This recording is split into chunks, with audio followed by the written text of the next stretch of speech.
Hello friends, welcome to SSC maths master. आइए आज हम लोग रीजनिंग के कुछ महत्वपूर्ण सवालों को सॉल्व करते हैं जो कि अक्सर परीक्षाओं में पूछा जाता है। तो चलते हैं क्वेश्चन की तरफ। एक चींटी 3 मीटर चलती है और फिर 4 मीटर ऊंचे एक वृक्ष पर चढ़ती है। अपने मूल स्थान से वह कितनी दूर है? मानते हैं ये क्या है? चींटी है। एक चींटी है, 3 मीटर चलती है। कितना मीटर चलती है? ये 3 मीटर चली, ये 3 मीटर चलती है और फिर 4 मीटर ऊंचे एक वृक्ष पर चढ़ती है। क्वेश्चन में क्या करा? 4 मीटर ऊंचे एक वृक्ष पर चढ़ती है। ये क्या है? मान लीजिए एक वृक्ष है। कितना मीटर है ये? 4 मीटर ऊंचे एक वृक्ष पर चढ़ती है। अपने मूल स्थान से वह कितनी दूर है? तो चींटी कहाँ से चली है? यहाँ से चली है, तो ये मूल स्थान हो गया। तो पूछ रहा है यहाँ से। अब चींटी कहाँ आ गई है? यहाँ आ गई है। अब यहाँ से ये यहाँ कितना दूर है, ये डिस्टेंस पूछ रहा है। तो हमारा ये क्या बन गया? समकोण त्रिभुज बन गया।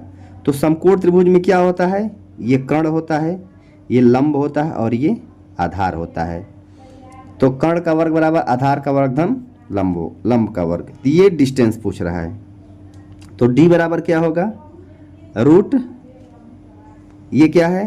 बेस है, आधार का स्क्वायर प्लस लंब का स्क्वायर। d बराबर कितना है? रूट, आधार कितना है? 3 का स्क्वायर प्लस लंब कितना है आपका? 4 का स्क्वायर। तो d बराबर कितना आ जाएगा? रूट 3 त्रिकाई 9 और ये 4 चौक 16। तो d हमारा कितना आ गया? रूट 16 और 9 कितना होता है? 25। तो d की वैल्यू क्या होगा? रूट 25 का वर्गमूल कितना होगा? 5। तो वह मूल स्थान से कितने मीटर दूरी पर है? तो d की वैल्यू कितना आ गया? 5 मीटर दूरी पर है। तो यही हमारा क्या हो जाएगा?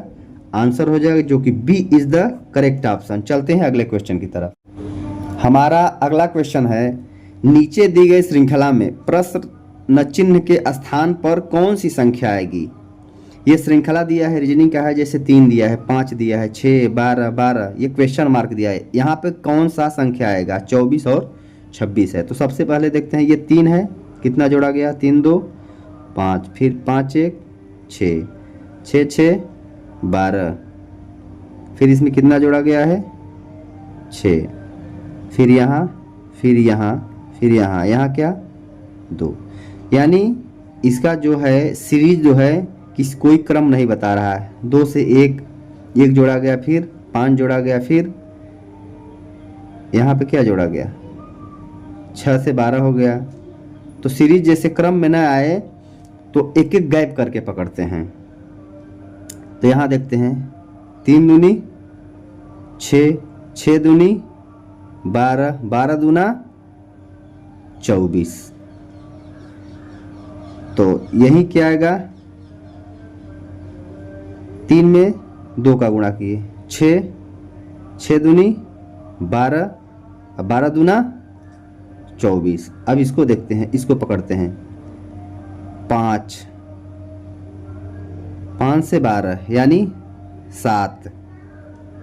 अब 12 से 7 जोड़ेंगे, 5 में 7 जोड़े 12, 12 में 7 जोड़ेंगे 19, 19 में 7 जोड़ेंगे 26। यानी ये क्रम क्या हो रहा है? कंप्लीट हो रहा है। ये दुगना हो रहे हैं और ये क्या हो जा रहा है? 7 7 का जोड़ के गैप बन रहा है। तो ये सीरीज कंप्लीट हो रहा है। तो यहाँ आंसर क्या आ जाएगा? इस स्थान पे ये 7 जोड़ेंगे 12, अब 12 7 यहाँ क्या हो जाएगा? 19। तो हमारी संख्या क्या हो जाएगी? 19। 19 क्या हो जाएगा? हमारा आंसर हो जाएगा, जो कि D is the correct option. चलते हैं अगले क्वेश्चन की तरफ। हमारा अगला क्वेश्चन है, नीचे दी गई प्रश्न का सही वेन आरेख बताए। घोड़ा, बंदर, बाघ। ये वेन डायग्राम का बहुत ही इंपॉर्टेंट क्वेश्चन है। इसमें दिया है घोड़ा, बंदर और बाघ। ये बड़ा छोटा और नहीं देखना है। बहुत लोग बड़ा छोटा देख के गोला मार देते हैं। इसको देखना है कि इन बंदर, घोड़ा और बाघ में संबंध क्या दिखा रहा है। तो घोड़ा के अंदर, जैसे ये घोड़ा हो गया, घोड़ा के अंदर बंदर बाघ आए तो ये तो होगा नहीं। इसको देखते हैं, घोड़ा बंदर, ये भी नहीं होगा। और ये देखते हैं घोड़ा के अंदर बाघ, ये भी नहीं होगा। क्योंकि देखिए बाघ स्वच्छंद है, ये अलग है, बंदर अलग है और घोड़ा अलग है। तो हमारा वेन डायग्राम के हिसाब से हमारा बी ऑप्शन क्या होना चाहिए, सही होना चाहिए। जो कि बी क्या होगा हमारा, सही होगा, क्योंकि इन दोनों में जो संबंध होगा वो डिफरेंस है। ये तो होगा नहीं, ये होगा नहीं, ये होगा नहीं, क्योंकि घोड़ा बंदर और बाघ तीनों एक साथ में होंगे नहीं। और ये जो है घोड़ा या बंदर, बंदर या बाघ, या यहाँ पे या फिर बाघ, अलग अलग एक में दो हो नहीं सकते। ये इसका संबंध दिखा रहा है कि जैसे बाघ बड़ा है तो इसके अंदर घोड़ा या बंदर आएंगे, ये भी नहीं हो सकता। तो ये क्या है, तीनों स्वच्छंद हैं, अलग अलग वेन डायग्राम का होगा। तो इसका आंसर क्या होगा, B is the correct option. चलते हैं अगले क्वेश्चन की तरफ। हमारा अगला क्वेश्चन है, नीचे दी गई श्रृंखला में अगला संख्या क्या होगा। ये श्रृंखला दिया है, अगला संख्या पूछ रहा है। जैसे दिया है 5, 8, 9, 6, 5, 4, 2, 3, 7, फिर 8, 9, 6, 5, 4, 2, 3, 7, फिर 8, 9, 6, 5, 4, 2, 3, 7 यहाँ गायब कर दिया है, फिर 9, 6, 5, 4, 3, 2। तो देखते हैं इसमें क्या है। ये देखते हैं कि यहाँ 8, 9, 6, 5, 4, 2, 3, 7, 8, 9, 6, 5, 4, 2, 3, 7, यानी यहाँ से यहाँ तक जो संख्याएं हैं, यहाँ से यहाँ तक ये दोनों बराबर सेम रिपीट हो रहा है। तो ये जो 5 है, 5 को यहाँ से क्या कर दिया है, हटा दिया है। 5 यहाँ से, ये 5 को क्या कर दिया है, ये यहाँ से गायब कर दिया है। अब देखिए जो यहाँ 8 है, अब देखिए ये लास्ट वाला संख्या क्या है, 7 है, क्योंकि 8 से स्टार्ट किया है। 8, 9, 6, 5, 4, 2, 3, 8, 9, 6, 5, 4, 2, 3, और ये जो लास्ट वाली संख्या यहाँ गायब कर दिया है। ठीक है, अब पुनः क्या होगा इसमें से, ये देखते हैं। और यहाँ पे देखते हैं ये 6, 5, 4, 2, 3, 6, 5, 4, 2, 3, ये 9, 6, 5, 4, 9, 6, 5, 4, 2, 3, मतलब यहाँ से यहाँ तक संख्या है। इसको यहाँ पे क्या किया है, 8 को गायब कर दिया है। ठीक है, तब इसके बाद आगे की संख्याएं क्या होंगी, शुरू का गायब किया, तब इसमें क्या करेगा, और ये लास्ट का क्या करेगा, आप गायब करेगा। यानी 9, 6, 5, 4, 2, 3, तो 3 को क्या कर देगा, यहाँ पे गायब कर देगा। यहाँ देखते हैं, यहाँ 5 गायब किया, स्टार्टिंग का गायब किया, फिर लास्ट का गायब किया, फिर स्टार्टिंग का गायब किया, फिर अब लास्ट का गायब करेगा। तो लास्ट का क्या गायब करेगा, ये 3 को गायब कर देगा। 3 जब गायब हो जाएगा तो बचेगा क्या, यहाँ 2। तो 9, 6, 5, 4, 2, तो 9, 6, 5, 4, 2, यही हमारा क्या हो जाएगा, आंसर होगा। चलते हैं अगले क्वेश्चन की तरफ। हमारा अगला क्वेश्चन है, यदि 30 जनवरी 2013 गुरुवार रहा हो तो 2 मार्च 2013 कौन सा दिन होगा। कहाँ से कहाँ तक पूछ रहा है, 30 जनवरी से 2 मार्च तक, क्योंकि ये सन इक्वल हैं।